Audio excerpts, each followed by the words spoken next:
할렐루야. 오늘 오후 시간에도 주님의 예비된 은혜와 말씀이 우리 안에 가득한 시간이 되기를 주의 이름으로 축원합니다.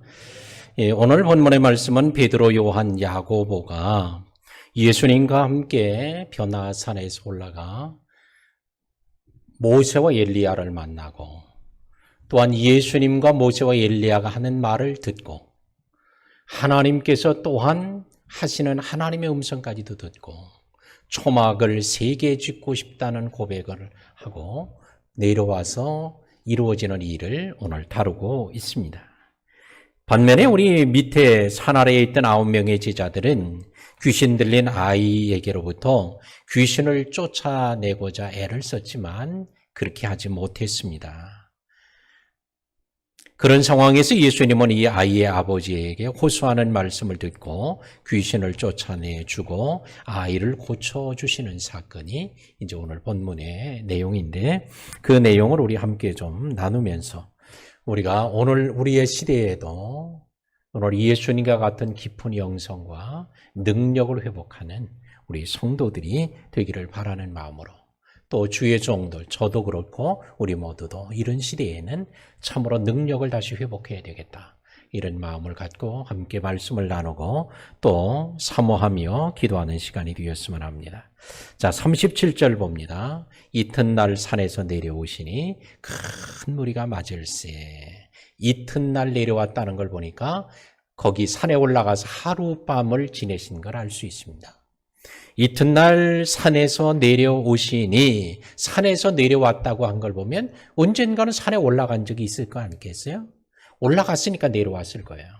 예수님은 언제 올라가셨는가 보니까 28절에 보면 이 말씀을 하신 후 8일쯤 되어 예수께서 베드로와 요한, 야고보를 데리고 기도하시러 산에 올라가사. 그래요. 이 말씀을 하고는 제자 셋을 데리고 산으로 올라가셨는데 이유가 나와요. 왜 올라갔는지? 기도하시러 갔다.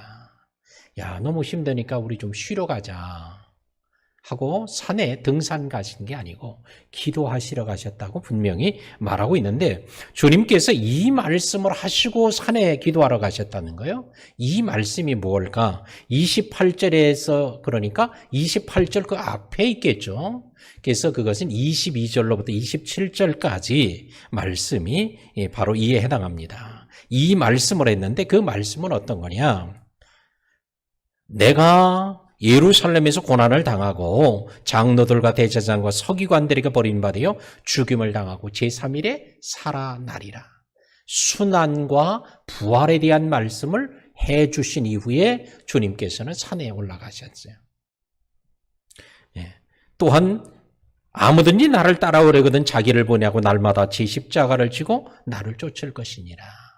제자도에 대한 말씀을 하세요. 날마다라고 얘기합니다.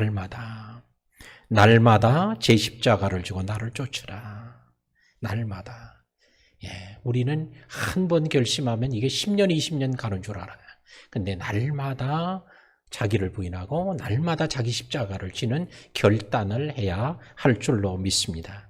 그래서 우리가 하루를 시작할 때 이렇게 날마다 자기를 부인하고 십자가를 지겠다는 결단 없으면 그날도 무너지는 거예요. 그렇기 때문에 우리는 매일매일 새벽에 일어나서 말씀을 보고 또 말씀을 듣고 하루를 시작할 때 결단하는 거예요. 나를 부인하고 자기를 부정하는 거예요. 또한 자기 십자가를 지는 거예요. 너나 할 것 없이 자기 십자가 지고 싶은 사람은 하나도 없어요. 다 벗어던지고 싶고, 또한 무겁고 힘든 십자가보다는 가벼운 걸 지고 싶고, 저 사람이 진 것보다는 나는 좀 적은 걸 주고 싶고, 이런 마음들이 너나 할 것도 있지만 주님은 제자도로 가르쳐 준 게 뭐냐? 날마다 자기를 부인해야 된다. 날마다 자기 십자가 져야 된다. 자기 십자가를 진다고 하는 의미 속에는 자기 십자가를 아는 게 먼저예요. 자기 십자가를. 또한 어떤 말씀을 하냐? 누구든지 제 목숨을 구원하자 가면 잃을 것이요 누구든지 나를 위하여 제 목숨을 잃으면 구원하리라. 자기 목숨을 주를 위해서 내놔야 된다 라는 말씀을 주님이 하세요. 이렇게 생각하니까 주님, 이 주님 너무 이기적이네. 아니, 주님만을 위해서 살라고 그렇게 할 수 있나? 할 수 있지만 그것은 주님을 위한 것임에도 또한 우리 자신을 위한 일인 줄로 믿습니다. 오늘 주님을 위해서 죽으면 주를 위해서 사는 오히려 영광과 축복이 있게 될 것입니다. 누구든지 나와 내 말을 부끄러워하면 나도 천사와들의 영광으로 올 때 그 사람을 부끄러워하리라. 주님을 부끄러워하면, 반대로 말하면 나를 자랑스럽게 여기면 나도 너를 자랑스럽게 여기리라.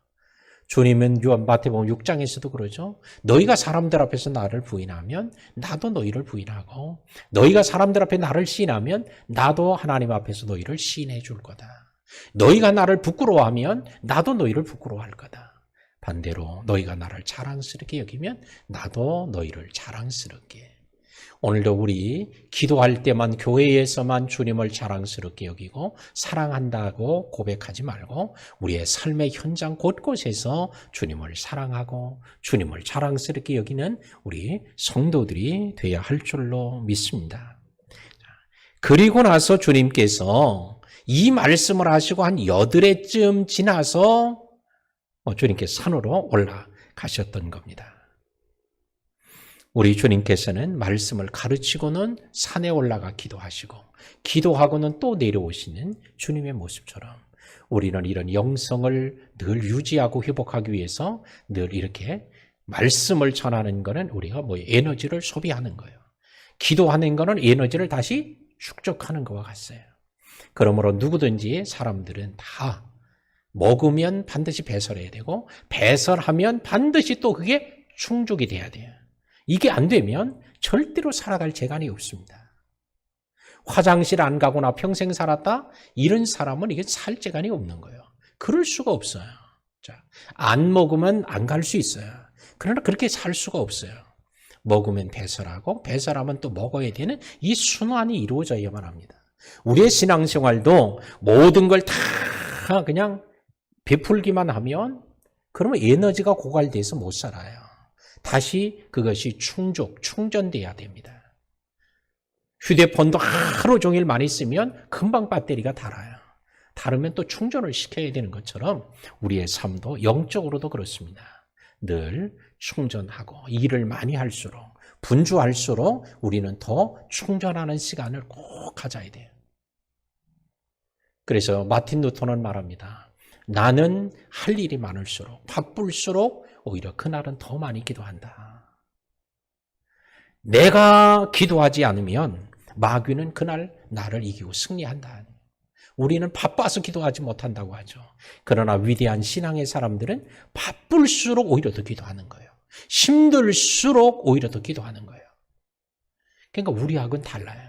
우리는 그러니까 늘 넘어지고 쓰러지고 하죠. 근데 위대한 신앙의 위인들은 오히려 더 일이 많으면 더 많이 기도하고 바쁘면 더 많이 기도하고 이렇게 하는 거죠. 오늘도 예수님과 같이 우리들도 주님이 말씀을 전하고 가르치는 것뿐만 아니라 오히려 이렇게 영적으로 하나님과 만나 깊이 산에 올라가 기도하시는 이런 깊은 그 기도와 교제와 말씀의 시간을 가져야 할 줄로 믿습니다. 예수님은 제자들과 함께 산에서 하룻밤을 보내시고 내려오셨습니다. 그때 산 아래에 있는 큰 무리가 예수님을 맞습니다. 38절에 무리 중에 한 사람이 소리질러 이르기를 선생님 청컨대 내 아들을 돌보아 주옵소서. 이는 내 외아들입니다. 39절에 귀신이 그를 잡아 갑자기 부르짖게 하고 경련을 일으켜 거품을 흘리게 하며 몹시 상하게 하고 떠나가나이다. 많은 사람들이 산 아래에 몰려 있어요. 그 가운데서 한 사람이 소리를 크게 질러서 선생님, 제 아들을 고쳐달라고. 그 아들이 외아들입니다. 근데 그가 귀신에 붙잡혀 있습니다.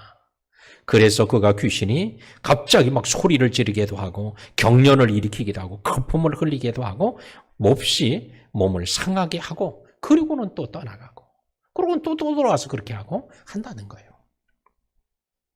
그를 완전히 지배하고 통제하고 있음을 보여줘요. 오늘 귀신이 그를 통제하니까 어떻게 돼요? 그가 막 넘어져요. 쓰러져요. 경련을 일으켜요. 거품을 흘려요. 막 큰 소리를 괴성을 질러대요. 우리는 성령이 우리를 사로잡으면 어떡할까? 우리는 악한 영에게 사로잡혀 사는 삶이 아니라 오늘 성령의 거룩한 영에 사로잡힌 우리 성도들이 되어야 할 줄로 믿습니다. 마가다락방에서 오순절에 열흘 동안 기도하면서 성령이 그들을 사로잡은 거예요.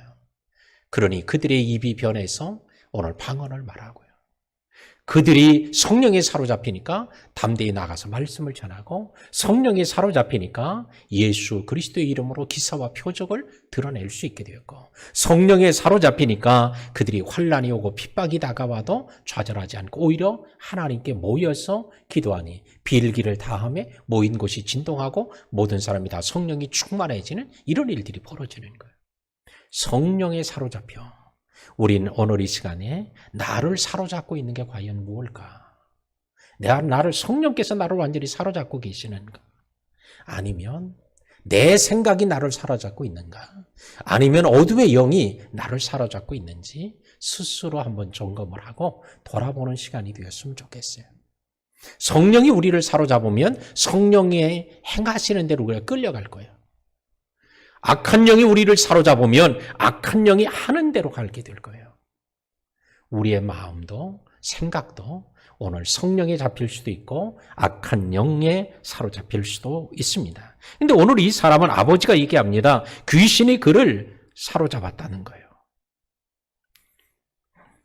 오늘 이 사람만 그러는 게 아니라 오늘 너나 할 것 없이 그렇게 될 수 있고, 또한 이런 사람은 불신자들만, 교회 안 다니는 사람만 그러는 게 아니에요.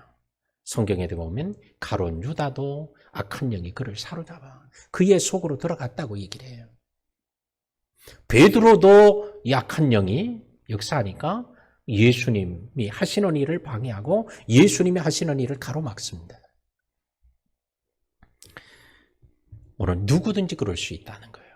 그러니까 정신을 차리고, 내 안에 성령이 역사하고 있는지, 나를 사로잡고 있는지, 내가 말하고 내가 생각하고 내가 행동하는 것이 이게 성령으로 인하여 나타나는 현상인지 아니면 악하고 더러운 영으로 인하여 드러나는 현상인지 스스로 자기를 점검하는, 우리가 눈이 신령해져가지고 딱 보면은 이게 귀신이 역사하는구나, 성령이 역사하는구나, 이걸 다 볼 수 있다면 얼마나 좋아요.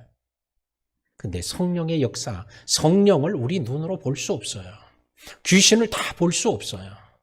우리의 눈은 눈에 보이는 육신적인 것, 물질적인 건 그런 걸 보죠. 그러나 그런 것도 다 못 봅니다. 우리가 보고 싶은 것만 보고 듣고 싶은 것만 들어요. 똑같이 교회에 왔다 가도요, 다 똑같이 보고 가는 게 아니에요. 어떤 사람은 교회 와서도 딴 사람이 누가 왔다 갔는지 아무것도 안 보이는 사람도 있어요. 그래, 어떤 사람은 다 보는 사람이 있어요. 어떤 사람은 지난주에 누가 파마를 하고 왔는지, 가서 시장에 가서 쇼핑을 하고 새 옷을 입고 왔는지 이런 걸 다 보고 가는 사람이 있어요. 근데 어떤 사람은 그게 하나도 안 보여. 오히려 딴 걸 보고 가는 사람이죠. 그러니까 눈이 있다고 해서 다 보는 것도 아니에요. 영적인 것 부분은 더 그렇습니다. 그러나 우리가 바람이 불면 바람이 부는 그 현상이 나타나죠. 그러므로 성령이 역사하면 성령이 역사하는 현상이 있고요, 악한 영이 역사하면 악한 영이 역사하는 현상들이 있어요. 그걸 통해서라도 우리가 내 안에, 내 생각 속에 이런 악하고 더러운 영이 역사하는구나 아니냐라고 하는 것들을 빨리 분별하면 우리는 훨씬 더 지혜롭고 승리하는 삶을 살아가게 될 줄로 믿습니다. 그런데 이 아버지는 알고 있어요. 아들에게 이건 귀신이 하는 일이라고 얘기하고 있어요. 근데 문제는 교회 다니는 신자들조차도 요즘 같은 21세기 귀신 같은 소리 하고 있네. 그냥 귀신이 어디 있어 그냥. 교인들 가운데도 이런 사람이 있으니 이게 난 믿음이 있는 사람인지 성경을 믿는 사람인지 때로는 이게 막 헷갈릴 때가 있어요. 교인들이 아니면 몰라서나 그런다고 그러지. 근데 성경에도 이렇게 있는데 귀신 같은 소리 하고 있다고 그냥. 요즘에 귀신이 어디 있냐고. 이러면 대책이 없어요. 오늘 성경에 이 사람은 얘기합니다. 자기 아들에게 귀신이 역사하고 있다는 걸 알고 있어요. 그래서 예수님에게 데려왔는데 예수님은 안 계시고 제자들 9만 있었는데 그들에게 부탁했지만 그들이 그를 도와줄 수 없었습니다. 40절에 당신의 제자들에게 내쫓아 주기를 구하였으나 그들이 능히 못하더이다. 제자들에게 왔어요. 제자들의 3명은 예수님을 따라 산 위로 올라가셨고 9명이 남아있는데 그들에게 쫓아내달라고 내 아들의 귀신을 내쫓아 주기를 구했지만 그들이 그렇게 하지 못했습니다. 저도 목회하면서 갈등이 있는 것이 고민하는 것 중에 하나가 바로 이거예요. 교인들이 와서 기도해 달라고 그러면 기도하면 병든 자가 즉시 낫고 그냥 막 해결되고 싹싹 되면 얼마나 좋겠어요. 근데 그렇게 안 될 때가 있단 말이야. 어떤 사람은 기도하면 그냥 기도 살짝 했는데도 됐다고 그러고 막 이러기도 하는데 어떤 사람은 또 10번, 20번 했는데도 아무렇지도 않으니까 이게 도대체. 그래서 제가 하나님 능력을 더 주셔야 되지. 이렇게 해가지고 이게 목회가 되겠냐고 하면서 기도할 때가 한두 번이 아니에요. 오늘 이 제자들도 그랬을지 몰라요. 왜 이게 안 되나? 왜 주님께서 하셨던 것처럼 우리는 안 되나? 아마 이런 절망이 있었을지 몰라요. 주님이 말씀한 것처럼 말씀하면 수없이 많은 사람이 돌아오고 베드로가 설교할 때 하루에 5,000명, 3,000명 돌아온 것처럼 오늘날에도 그렇게 돌아온다면 얼마나 좋겠어요. 근데 저는 3,000번 설교해도 1명, 2명 올까 말까 말이에요. 이게 참 나만 그런 고민하는지 모르겠어요. 이제 그런 고민이 되니까 늘 기도하는 거예요. 주님 도와주시고. 제가 아무리 소리친다고 사람이 구원받고 회개하겠습니까? 속이 뒤집어지고 새로운 사람 되겠습니까? 주님이 하셔야지. 그렇게 의지할 수밖에 없는 거예요. 오늘 이런 고민이 저만의 고민이 아니라 여러분들도 그렇게 고민할 거예요. 왜 나는 기도하면 안 되나? 딴 사람은 기도하면 응답이 됐다고 하고 딴 사람은 기도하면 문제가 해결됐다는데 왜 나는 안 되나? 여러분들도 그런 고민이 있을지 몰라요. 오늘 그럴수록 더욱더 주를 의지하는 우리 성도들이 되어야 할 줄로 믿습니다. 제가 며칠 전에 어느 목사님에 대한 유튜브 방송을 보게 되었는데 그분은 아주 상당히 유명한 분이죠. 능력도 많으시고 그랬는데 그분을 이 설교를 이렇게 들으면서 저도 많이 웃었어요. 그 설교를 듣는 많은 성도들이 또 많이 같이 웃었어요. 저도 그걸 듣고 막 웃었어. 근데 그분이 하는 얘기, 그런 설교 중에 그런 얘기를 하시네요. 자기가 매 설교 때마다 자기는 항상 막 비틀거리고 쓰러지려고 그러고 막 그랬다는 거예요. 그래가지고 어느 때는 한 번은 그냥 어쨌든지 주님 이 설교 시간만 쓰러지지 않고 버티고 설교해달라고 그냥 그러고 이제 기도하는데 목소리가 안 나오더라는 거예요. 힘이 없어서. 그래서 살살 설교를 했더니 교인들이 그러더래요. 야, 이 목사님은 너무 신령해서 저렇게 살살 설교하는 거라고. 교인들이 그러더라는 거예요. 근데 자기는 지금 그냥 죽기 살기로 버티고 있는데. 그래서 제가 그 설교를 이렇게 좀 들어보면서 같이 웃으면서 생각을 했어요. 야, 저 큰 교회, 큰 목사님도 갈등하고 힘들어할 때가 있구나. 그래서 더 주님을 의지하는구나. 이런 생각을 하게 되었습니다. 그러면서 그분이 하는 얘기가 자기가 기도할 땐 막 그냥 병자들이 막 일어나고 막 많은 사람들이 막 병이 났다고 그냥 막 목발을 집어 던지고 막 휠체어에서 일어나고 그냥 막 난리가 나는데 자기는 안 고쳐져가지고 자기 고민하는 하나님, 저 사람들은 저렇게 고쳐지는데 왜 나는 안 고쳐지고 나는 지금 아주 죽기 살기로 이렇게 힘도 없이 설교해야 되냐고 그랬다는 거예요. 근데 오히려 교인들은 더 신령하기 때문에 저렇게 살고 이렇게 설교하는 줄로 그렇게 얘기를 하더라는 거죠. 자, 누구든지 이 땅에서 완벽한 사람은 없다. 그래서 부족하기 때문에 더 주를 의지하고 더 주님 도와달라고 하는 거예요. 목사도 실수를 하고 또 설교를 해도 설교가 또 약할 때도 있고 그럴 때 있지. 어떤 때는 설교하고 싶지 않을 때도 있어요.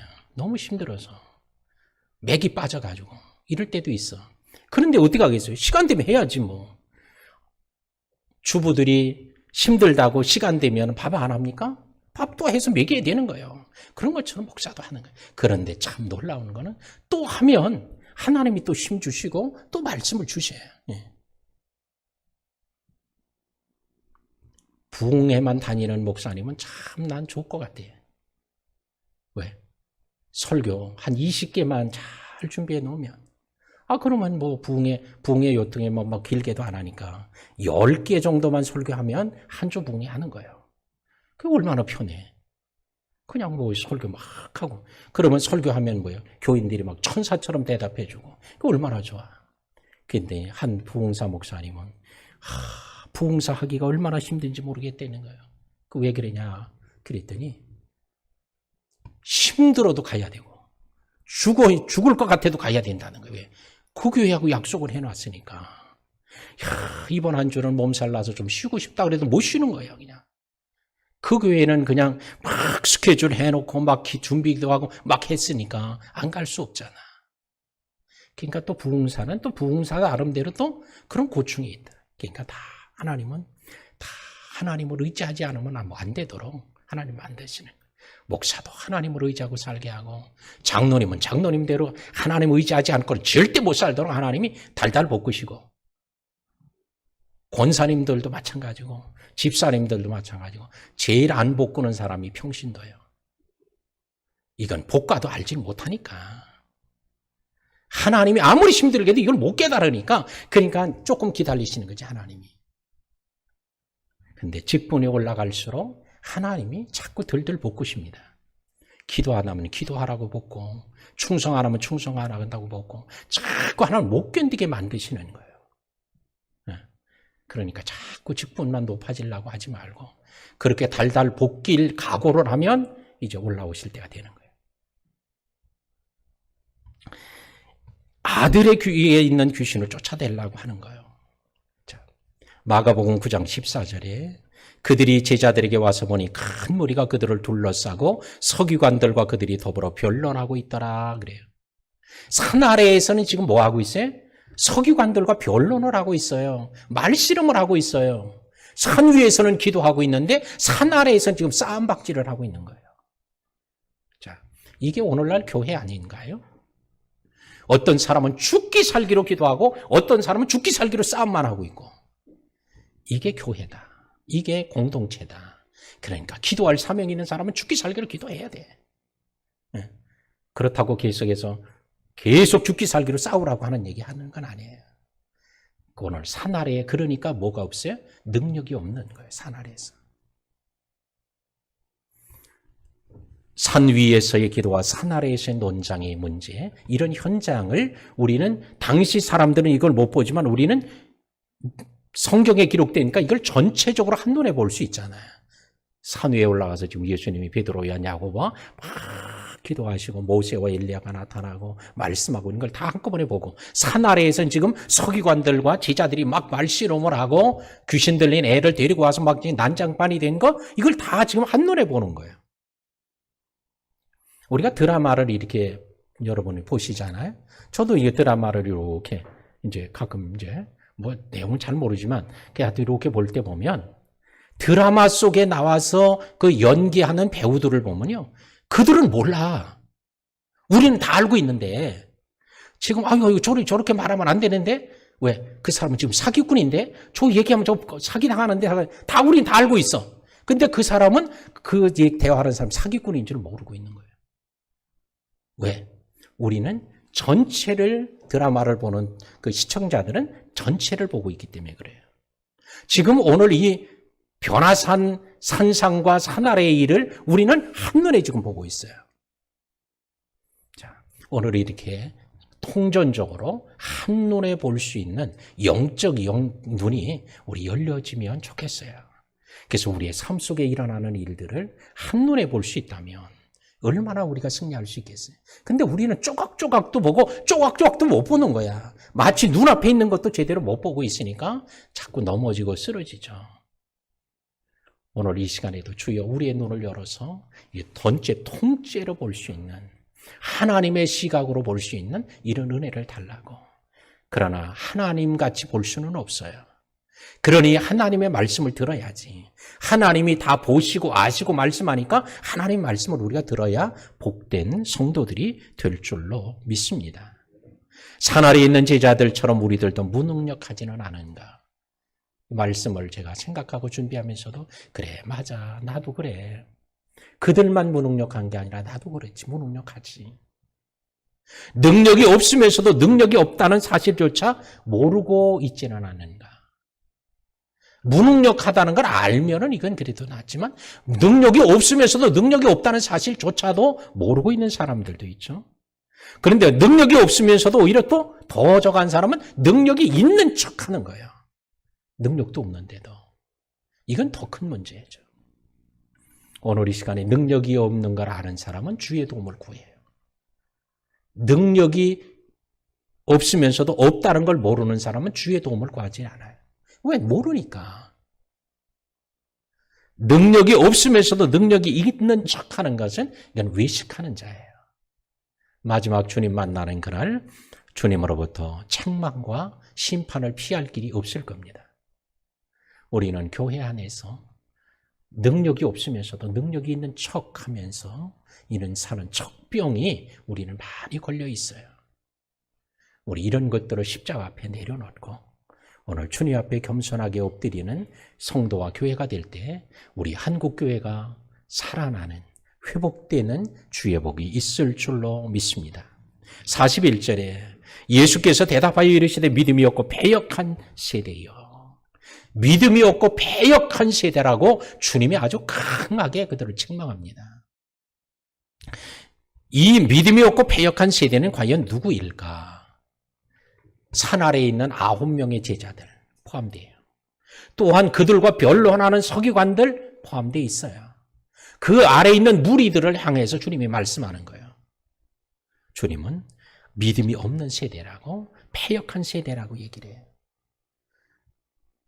그러면 서기관들이 우리가 믿음이 없냐? 네가 믿음이 없지? 오히려 예수님 앞에 그럴 마음이 있었을지도 몰라요. 그런데 주님은 그들에게 믿음이 없다고, 패역한 세대라고 주님은 얘기합니다. 우리가 가만히 생각하면 우리도 자신도 진짜 내가 믿음이 있나 없나? 믿습니다 하지만 돌아서면 걱정 근심을 안고 돌아간다면 사실은 이건 믿음이 있는 거예요, 없는 거예요? 예. 자, 우리가 믿습니다 그러면은 아주 그냥 확신이 돼서 아주 털끝만치도 의심하지 않는다면 이건 믿음이 좋은 거 아니에요? 근데 우리는 너나 알 것 없이 교회 와서 막 기도하고도 돌아갈 때는 뭐 기도만 하면 되나 뭐 이러고 또 그냥 근심 보따리를 안고 간다면 우리와 그들과 무슨 차이가 있냐 이거예요. 그러니까 오늘 믿음이 없는 세대, 패역한 세대, 이들은 오늘 산 아래에 있는 9명의 제자들만 말하는 게 아니다. 곧 우리들을 향해서 주님이 말하는 거다. 그러면서 내가 얼마나 너희와 함께 있으며 얼마나 너희를 참으리요 그 아들을 내게로 데려오라 라고 하시면서 주님께서 그들이 귀신을 쫓아내 줍니다. 누가복음 9장 1절에 보면 우리가 지금 37절을 보잖아요. 9장 1절로 돌아가면 9장 1절에 보면 예수께서 12제자를 불러 모으사 모든 귀신을 제어하며 병을 고치는 능력과 권위를 주시고 이미 주셨대. 근데 37절에서는 이미 그들이 이 일을 못하고 있어요. 주셨는데 그럼 어디로 갔어 이 능력이? 오늘 우리가 은혜 받고 능력 받는다고 해서 평생 가는 거 아니다. 늘 거룩하고 경건하게 살아야 이 능력이 유지된다라고 하는 것을 우리가 깨닫고 늘 경건하고 성결하고 하나님의 말씀을 주야로 묵상하는 일을 우리가 힘쓰는 성도들이 돼야 할 줄로 믿습니다. 42절 올 때에 귀신이 그를 거꾸로 때리고 심한 경련을 일으키게 하는지라.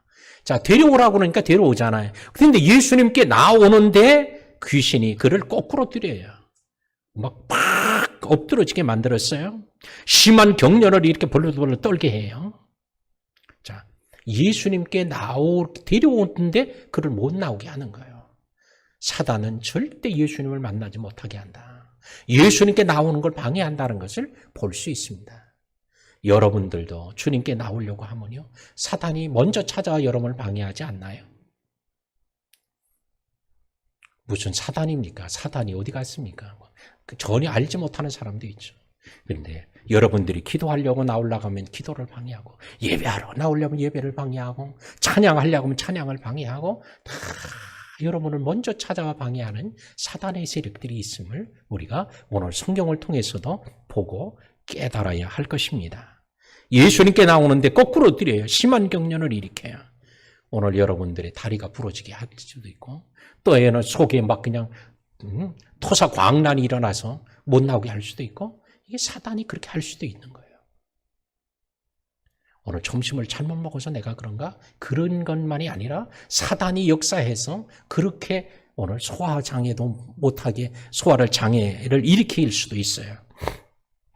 그러므로 우리는 우리가 주님께 더 가까이 가고 주님께 나아가는 걸 방해하는 사단의 세력을 보고 이길 수 있기를 주의 이름으로 축원합니다.